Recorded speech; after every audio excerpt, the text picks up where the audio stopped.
Hello guys, જો હવે અમારા ઘરવાળા છે ને આ ફરારી બનાવી આલી છે, ખાઈ નહીં શકતા. વધારે તીખું બનાવી દીધું છે ભૂલથી, ખાઈ નહીં શકતા. એવું કરો ગયો ફરારી બનાવ ભૂલથી અને હવારે ખાઈ લીધું. બરાબર, હવારે ના ખાવાનું. ખાલી થઈ ગયું.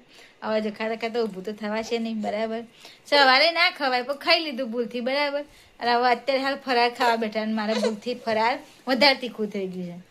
અરે પરસેવો છૂટી ગયો. બરાબર નો શરદી થઈ ગઈ.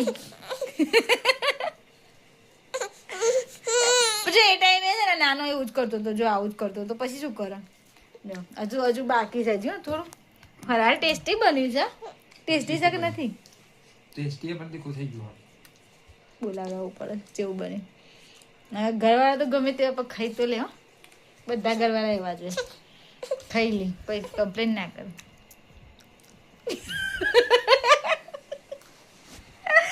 થોડુંક મરચું ખાલી થોડું વધારે પડી જાય એમાં તો જે હાલત ખરાબ થઈ જઈએ. તીખું ખાવાની આદત નહીં. બસ હવે પ્રેક્ટિસ ના કરવી પડે તો ખાઈ જાઓ. મારે ખવાય નહીં પણ મારો ઉપવાસ નહીં. નહીં બેટા, પપ્પાને એવું થયું. જો તો વધારે તીખું થઈ ગયું, હાલત ખરાબ થઈ ગઈ. જો જો બસ